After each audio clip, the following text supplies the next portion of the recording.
Good morning everyone. Last वाली class में हमने बात की थी एलिफेटिक अमाइंस की बेसिसिटी के ऑर्डर को लेकर के। हमने कुछ ऑर्डर पढ़े थे, कुछ कॉन्सेप्ट के अकॉर्डिंग हमने उनको एक्सप्लेन करने की कोशिश करी थी, ठीक है। जिसमें हमने गैसेस फेज में उनका स्टेट ऑफ नेचर के अकॉर्डिंग भी हमने उनका बेसिसिटी कैरेक्टर क्या किया था, एक्सप्लेन किया था। तो कल जब हमने बात की थी वो करी थी हमने एलिफेटिक अमाइन की, ठीक है।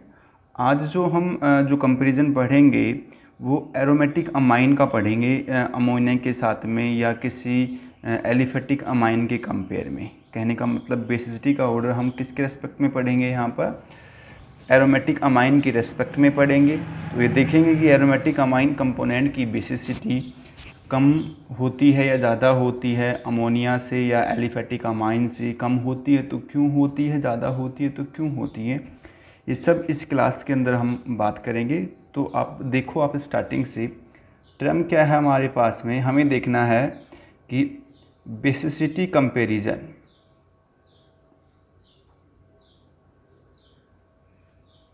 ऑफ एनिलीन, या हम इसको क्या बोल सकते हैं, एराइल अमाइन बोल सकते हैं, ठीक है, और अमोनिया, ठीक है। इन दोनों के बीच में हमें क्या देखना है, कंपैरिजन देखना है। मतलब अपने को यहाँ पर जो एक्सप्लेन करना है वो क्या एक्सप्लेन करना है भाई, कि हमें ये देखना है कि एनिलीन में, ये एनिलीन का फॉर्मूला है एरोमेटिक अमाइन, और ये अमोनिया है। इन दोनों में किसकी बेसिसिटी ज़्यादा है। तो मैं एक चीज़ बता देता हूँ, यहाँ बेसिसिटी जो ज़्यादा है वो अमोनिया की ज़्यादा है, और क्यों है उन चीज़ों को मैं एक्सप्लेन करूँगा इस कंप्लीट वीडियो के अंदर। तो ये एनिलीन और ये क्या हमारे पास में अमोनिया, ठीक है। एनिलीन और ये क्या है हमारे पास में अमोनिया है। अब हम एक एक करके चीज़ों को एक्सप्लेन करता हूँ। एक क्वेश्चन यहाँ पर इंडिकेट हुआ कंपोनेंट के अंदर, भाई ये कहता है कि सर यहाँ पर एनिलीन कंपोनेंट का, एनिलीन का पीकेबी जो है ना वो ग्रेटर देन है किससे, अमोनिया से। किससे ग्रेटर देन है, अमोनिया से ग्रेटर देन क्या है, एनिलीन का पीकेबी जो है वो क्या है, ग्रेटर देन है। अब हमें ये देखना है कि ये पीकेबी का वैल्यू ग्रेटर देन अमोनिया से क्यों है। हम एक चीज़, आप एक चीज़ अच्छे से जानते हो टर्म के अकॉर्डिंग, क्या आप जानते हो कि कहने का मतलब बेसिसिटी का जो टर्म होता है ना वो क्या होता है कि बेसिसिटी जो होती है वो जो हमने पढ़ा था स्टार्टिंग में, वो डायरेक्टली प्रोपोर्शनल होती है केबी के और इन्वर्सली प्रोपोर्शनल होती है पीकेबी के। और यही टर्म अगर हम डायरेक्टली एक और टर्म यूज कर दूं जिसको बोलते हैं हम इलेक्ट्रॉन डेंसिटी, और इलेक्ट्रॉन डेंसिटी की भी बेसिसिटी क्या होती है, डायरेक्टली प्रोपोर्शनल टर्म क्या करती है यहाँ पर, वेरी करता है। और आप ये अच्छे से जानते हो कि इलेक्ट्रॉन डेंसिटी जब कब बढ़ती है, जब कोई इलेक्ट्रॉन डोनर ग्रुप, मतलब क्या तो प्लस आई वाला हो या कोई प्लस आर वाला, अगर कोई इलेक्ट्रॉन डोनर ग्रुप अगर जुड़ता है तो उस दौरान इलेक्ट्रॉन डेंसिटी बढ़ेगी। डेंसिटी बढ़ेगा तो के बी बढ़ेगा, और के बी बढ़ेगा तो बेसिसिटी भी क्या होगा, बढ़ जाएगा। पर पी के बी क्या होगा, वहाँ पर डिक्रीज होगा, क्योंकि ये इन्वर्सली प्रोपोर्शनल है। और ये टर्म का रिलेशन पीएच के रिस्पेक्ट में जैसे हमने निकाला था वैसे हम बेस के लिए निकालेंगे, क्या कि पी के बी इक्वल होता है माइनस लोग के बी के। तो ये नेगेटिव हो गया ना, इन्वर्स में हो गया टर्म। तो यहाँ पर ये क्या है, ये है कंसंट्रेशन ऑफ बेस, और कंसंट्रेशन बेस जितनी ज़्यादा होगी उसकी बेसिसिटी कैरेक्टर भी उतना ही क्या होगा, ज़्यादा होगा। ये हम बात कर रहे हैं। अब हम एक्सप्लेन करते हैं ऐसा क्यों होता है। देखो कि भाई हमें क्या क्या एक्सप्लेन करना है कि भाई एनिलीन जो है उसकी बेसिसिटी अमोनिया से कम क्यों है। उसके लिए यहाँ पर दो टर्म अलग अलग तरीके से वेरी करते हैं, जिसमें हम क्या देखते हैं। पहला टर्म क्या कहता है कि सर एनिलीन जो होता है ना, ये एनिलीन है, इस एनिलीन के अंदर जो नाइट्रोजन होता है उसके पास में प्रेजेंस है अनशेयर्ड इलेक्ट्रॉन, मतलब यहाँ पर क्या प्रेजेंस है, लोन पेयर है। और यहाँ पर ये जो एनिलीन है यहाँ पर ये इंडिकेट करता है यहाँ पर कंपोनेंट के अकॉर्डिंग, अगर हम टर्म की बात करें तो माइनस आर इफेक्ट शो करता है। मतलब ये विड्रोइंग की तरह क्या करेगा, काम करेगा। जब ये विड्रोइंग की तरह कंपोनेंट क्या करेगा, यहाँ पर काम करेगा, तो बेंजीन रिंग जो है वो क्या करेगी, विड्रोइंग की तरह काम करेगी। तो ये यहाँ पर अमाइन का ये जो लोन पेयर, ये किसको अपना इलेक्ट्रॉन पेयर डोनेट कर देगा, बेंजीन को करेगा, और जैसे बेंजीन को ये डोनेट करेगा तो बेंजीन का ये इलेक्ट्रॉन यहाँ शिफ्ट, मतलब यहाँ पर एक रेजोनेटिंग करैक्टर क्या होगा, क्रिएट होगा।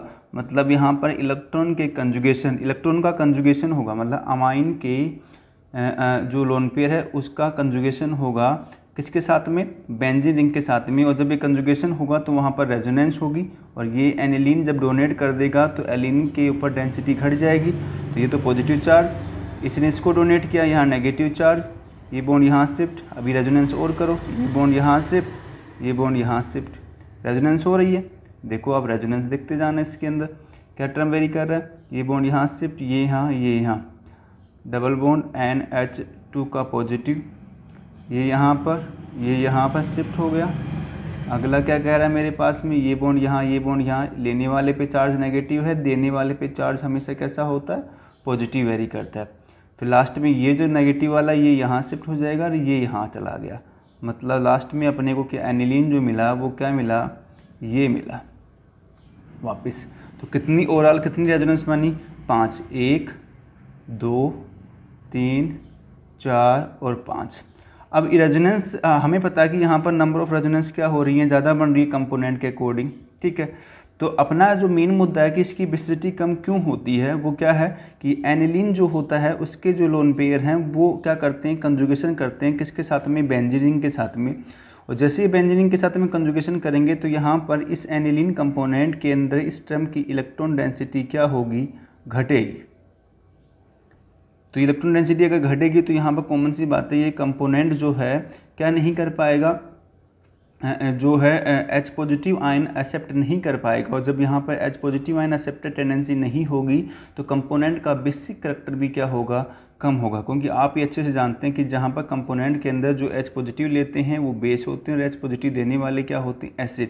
तो यहाँ पर क्या होगा कि इलेक्ट्रॉन कंजुगेशन से यहाँ NH2 कंपोनेंट के अंदर प्रोटोनेशन होने की टेंडेंसी जो होगी वो क्या होगी, यहाँ पर डेंसिटी अगर घटेगी तो मतलब यहाँ पर क्या होगा, लेस प्रोटोनेशन होगा। और जब H पॉजिटिव नहीं करेगा तो मतलब कंपोनेंट का बेसिक करैक्टर क्या हो जाएगा, कम हो जाएगा। पर यहाँ पर number of resonating structure maximum होने की वजह से यहाँ पर एनिलीन जो है वो क्या है, इस फॉर्म में क्या है, मोर स्टेबल है। क्योंकि यहाँ पर 5 रेजोनेटिंग स्ट्रक्चर क्या हुई हैं, जनरेट हुई है। एक टर्म तो इसके अकॉर्डिंग हम एक्सप्लेन करते हैं कि भाई यहाँ पर एनिलीन का बेसिसिटी कम है, इसका Kb कम है और Pkb क्या है, ज़्यादा है। दूसरा टर्म है क्या हमारे पास में एनिलीन को एक्सप्लेन करने का, दूसरा जो टर्म हमारे पास में क्या है यहाँ पर वो देखो, दूसरा टर्म हमारे पास में यहाँ है कंपोनेंट के अकॉर्डिंग कि भाई एनिलीन अगर अपने पास में प्रोटोनेशन कर लेता है, मतलब मैं क्या करवा दूँ, प्रोटोनेशन करवा दूँ किसका, ऑफ एनिलीन का करवा देते हैं, कोई दिक्कत नहीं है। ये एनिलीन का प्रोटोनेशन करवा दिया, चार्ज क्या आ गया, पॉजिटिव। मैंने ऑलरेडी प्रोटोनेटेड एनिलीनियम ले लिया भाई, क्या ले लिया, प्रोटोनेटेड एनिलीनियम हमने यूज़ कर लिया। अब देखो इसके अंदर ये एनिलीन के अंदर ये एनिलीनियम जो आयन बना हुआ है यहाँ पर ये इलेक्ट्रॉन कंजुगेशन के थ्रू कोई शेयरिंग नहीं करेगा क्योंकि इसके पास तो इलेक्ट्रॉन ही नहीं है। मतलब यहाँ पर एनिलीनियम आयन की इलेक्ट्रॉन डेंसिटी ऑलरेडी क्या है, कम है। तो यहाँ देखो रेजोनेंस क्या होगी, ये बॉन्ड यहाँ शिफ्ट, यहाँ बॉन्ड यहाँ शिफ्ट और ये बॉन्ड यहाँ शिफ्ट। जैसे ऐसा होगा तो यहाँ पर ये एक रेजोनेंस ये बन गई, मतलब यहाँ पर ये बॉन्ड यहाँ, ये बॉन्ड यहाँ, ये बॉन्ड यहाँ, तो वापिस ये बन जाएगा। मतलब ये फर्स्ट और ये क्या मेरे पास में सेकंड। कितनी रेजोनेंस बनी, 2 रेजोनेंस बनी। तो बोला साहब जब एनिलीन जो है एनिलीनियम आयन में चेंज होता है तो उस दौरान यहाँ पर कंपोनेंट के अंदर क्या होता है, प्रोटॉन एक्सेप्ट तो करता है एनिलीन, जब अपने आप को एनिलीनियम आयन में चेंज करता है, पर वहाँ पर कंपोनेंट के अंदर रेजोनेटिंग जो स्ट्रक्चर हैं वो ओनली कितनी बनती हैं, 2 रेजोनेटिंग स्ट्रक्चर क्या होती हैं यहाँ पर जनरेट होती हैं। तो मतलब यहाँ पर 2 बना और यहाँ पर कितनी बनी, 5। तो यहाँ पर कॉमन सी बात है कि एनिलीनियम जो आयन है वो लेस स्टेबल हो गया, क्या है, लेस स्टेबल है, किससे, एनिलीन से। ठीक है, क्यों, क्योंकि यहाँ पर कितनी रेजोनेटिंग बनती हैं, 2 बनती हैं और यहाँ पर कितनी बनती हैं, 5 बनती है। तो जहाँ पर कंपोनेंट में मैक्सिमम स्टेबिलिटी वेरी करती है तो टर्म वही प्रोसीड करता है। तो यहाँ पर स्टेबिलिटी ज़्यादा है, क्यों ज़्यादा क्यों है, क्योंकि यहाँ पर इसने प्रोटोनेशन नहीं हुआ इसका। तो मतलब कौन सा टर्म ये हो गया कि without protonation aniline is more stable, ठीक है। पर with protonation anilinium ion is less stable because during the protonation only form 2 resonating structure, पर without protonation aniline form 5 resonating structure. तो so aniline is more stable than compare anilinium ion. तो यहाँ पर इसकी stability क्या हो गई, ज़्यादा हो गई विदाउट प्रोटोनेशन। तो इस वजह से यहाँ पर इसका pKb का जो वैल्यू है वो क्या हो गया, ज़्यादा हो गया, और Kb का वैल्यू क्या हो गया, कम हो गया। तो ये टर्म समझाने की कहानी इसके अंदर समझाई गई थी कि अगर आप प्रोटोनेशन करवा देंगे कंपोनेंट के अंदर तो आप ये तो कंफर्म करते हैं कि सामने वाला कंपोनेंट H लेने से बेसिक हो गया, पर वो कहीं ना कहीं उसका स्टेबिलिटी कैरेक्टर क्या हो रहा है, डिक्रीज हो रहा है। पर जब आप विदाउट प्रोटोनेशन आप देखते हैं इन टर्म को, तो वहाँ पर ये कंफर्म करते हैं कि वहाँ पर विदाउट प्रोटोनेशन अगर प्रोटोनेशन नहीं हो रहा तो कॉमन सी बात है उसका बेसिक कैरेक्टर तो कम है, पर कहीं ना कहीं ड्यूरिंग द रेजोनेंस उसकी स्टेबिलिटी क्या है यहाँ पर मैक्सिमम होने की वजह से कंपोनेंट के अंदर जो बेसिसिटी कैरेक्टर है वो क्या होगा, कम होगा। और कंपोनेंट के अंदर प्रोटोनेशन अगर कम होगा तो, क्योंकि वहाँ पर इलेक्ट्रॉन डेंसिटी कैरेक्टर एनिलीन की जो है वो घट जाती है ड्यूरिंग द रेजोनेंस। तो ये टर्म था हमारे पास में कंपोनेंट के अकॉर्डिंग। तो सिंपल सा टर्म ये कहा गया कि भाई एनिलीनियम जो आयन है, एनिलीन जो है उसका सिंपल लास्ट में जो कंक्लूजन निकला कि एनिलीन का pKb कम क्यों है भाई, Kb ज़्यादा क्यों है, pKb ज़्यादा क्यों है एनिलीन का अमोनिया से, क्योंकि यहाँ पर क्या पॉसिबल है, यहाँ पर प्रोटोनेशन हो जाता है कंपोनेंट के अंदर, पर यहाँ पर प्रोटोनेशन अगर होता है तो स्टेबिलिटी क्या होती है कंपोनेंट के अंदर, कम होती है। तो यहाँ पर कॉमन सा टर्म ये है कि यहाँ पर प्रोटोन जो क्या बोलते हैं एक्सेप्टेबिलिटी जो है एनिलीन के अंदर वो यहाँ लेस होती है, यहाँ लेस प्रोटोन एक्सेप्टेबिलिटी होती है, और यहाँ पर मोर प्रोटोनेशन टेंडेंसी होती है। और जहाँ प्रोटोनेशन टेंडेंसी मैक्सिमम होगा उसका Kb क्या होगा, हाई होगा, उसकी बेसिसिटी क्या होगी, वो भी हाई होगी, पर यहाँ पर pKb क्या होगा, लो होगा। और जहाँ लो प्रोटोनेशन होगा वहाँ पर pKb क्या होगा, हाई होगा, Kb क्या होगा, लो होगा, और बेसिसिटी का करैक्टर भी क्या होगा, यहाँ पर लो होगा। तो ये एरोमेटिक अमोनिया जो अमाइन है उसका और अमोनिया के बीच का हमने बेसिसिटी टर्म पढ़ा कि किसकी ज़्यादा क्यों है और किसकी कम क्यों है। तो टर्म याद रखना कि ammonia is more basic than compare aniline, क्योंकि यहाँ पर benzene is withdrawing group, decrease the electron density of amine group, तो सो लेस प्रोटोनेशन टेंडेंसी। और जहाँ प्रोटोनेशन टेंडेंसी कम है तो उसका बेसिक कैरेक्टर भी क्या होगा, कम होगा, और बेसिसिटी अगर कम होगी तो उसका pKb का वैल्यू क्या हो जाएगा, ऑटोमेटिकली हाई हो जाएगा, जो ये बात करी हमने इसके अंदर। अब इसके अंदर कुछ बेसिसिटी के ऑर्डर में तुम्हें इस वाले टर्म में करवाता हूँ और कुछ करवाता हूँ मैं नेक्स्ट टर्म के अंदर, नेक्स्ट वाली क्लास में। सेकेंड दो पार्ट में होगी। एरोमेटिक को भी हम डोनेटिंग और विड्रोइंग ग्रुप वाला टर्म भी हम उसमें देखेंगे, ठीक है ना। तो कुछ एग्जांपल हैं जो तुम्हें एक्सप्लेन करता हूँ मैं कि किसका बेसिसिटी ऑर्डर, एनसीईआरटी के ही है। तो देखो पहला है डिक्रीजिंग ऑर्डर, किसका, बेसिक स्ट्रेंथ का। तो कुछ ऑर्डर करता हूँ मैं, समझाने की कोशिश करता हूँ, देखना। वो सर ये मेरे पास में टर्म है C2H5 NH2, अमोनिया है C2H5 का होल ट्वाइस NH है, और C6H5 NH2 है। अब हमें क्या देखना है कि sir basic strength decreasing order में अरेंज करना है, मतलब सबसे पहले किसका लिखेंगे, सबसे ज़्यादा वाले का और फिर सबसे कम वाले का। आप ये अच्छे से जानते हैं कि बेसिसिटी जो होती है वो इलेक्ट्रॉन डेंसिटी के क्या होती है, डायरेक्टली प्रोपोर्शनल होती है। और खासकर 2 डिग्री अमाइन का बेसिसिटी करैक्टर सबसे ज़्यादा होता है, क्योंकि उसके ऊपर प्लस आई है और सोल्वेशन इफेक्ट और स्टेरिक फैक्टर, तीनों टर्म के रेस्पेक्ट में जब हम ओवरऑल बेसिसिटी ऑर्डर निकालते हैं तो उस दौरान 2 डिग्री का बेसिक करैक्टर सबसे ज़्यादा होता है, ठीक है। तो यहाँ पर 2 डिग्री C2H5 NH का बेसिक करैक्टर सबसे ज़्यादा। इसके बाद में यहाँ ये डोनेटिंग ग्रुप है, तो इलेक्ट्रॉन डेंसिटी ज़्यादा किसकी है, इथाइल की है। तो तो यहाँ पर C2H5NH2 आएगा। फिर यहाँ पर अमोनिया और इसके अंदर ये कॉमन सी बात अभी बताया मैंने, ये विड्रॉइंग ग्रुप है, यहाँ कोई विड्रॉइंग ग्रुप नहीं है, तो यहाँ पर इसका बेसिक कैरेक्टर भी कम होता, मैंने अभी एक्सप्लेन किया आपको, aromatic amine less basic than compare ammonia, तो फिर अमोनिया मोर बेसिक, और लास्ट में क्या है, ये वाला कैरेक्टर है। ठीक है, तो यहाँ पर कॉमन सी बात है, यहाँ पर प्लस आई ग्रेटर देन था, यहाँ पर कम क्यों है, क्योंकि यहाँ लेस प्रोटोनेशन है, यहाँ पर ज़्यादा क्यों है, क्योंकि यहाँ पर मोर प्रोटोनेशन पॉसिबल है देन कंपेयर इसके, और यहाँ ज़्यादा क्यों है, यहाँ पर प्लस आई प्लस में सोल्वेशन और प्लस में कौन सा वाला स्टेरिक फैक्टर क्या करता है, वेरी करने की वजह से 2 degree always more basic than compare 1 degree. ठीक है, ये बात की हमने इसके अंदर कंपोनेंट के ऑर्डर की। एक ऑर्डर और देखो लगे हाथ हमारे पास में।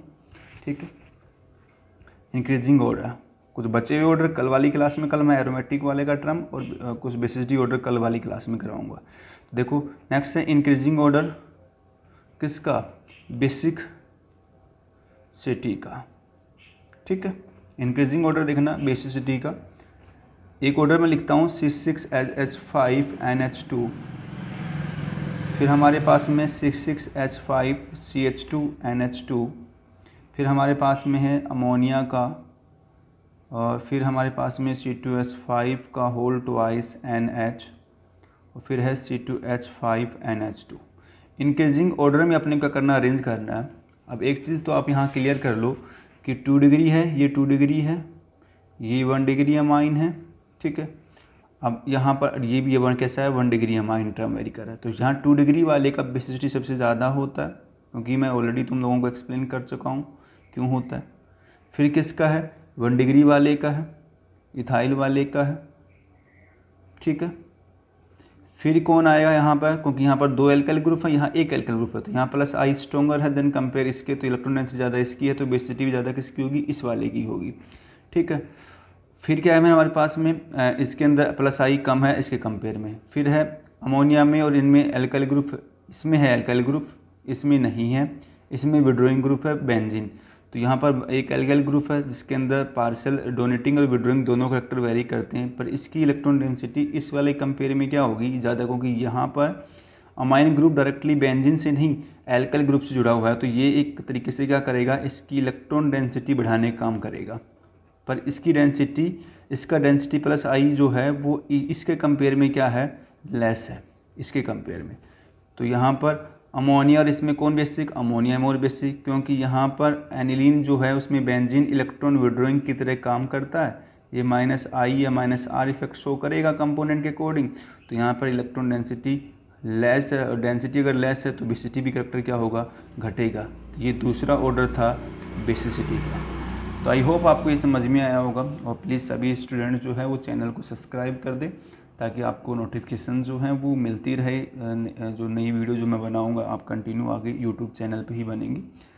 तो थैंक यू। फिर भी कोई डाउट अगर है तो मैं कमेंट बॉक्स में आप डाल करके आप मेरे से क्वेश्चन कर सकते हैं, डाउट क्लियर मैं अपनी नेक्स्ट वीडियो में कोशिश करूँगा करने की। तो कुछ कुछ जो नेक्स्ट क्लास में हम पढ़ेंगे basicity term of mono substituted aniline compound, और कुछ एग्जाम्पल हैं, ऑर्डर हैं, उनको हम नेक्स्ट क्लास में पढ़ेंगे। तो थैंक यू, मिलते हैं नेक्स्ट क्लास में।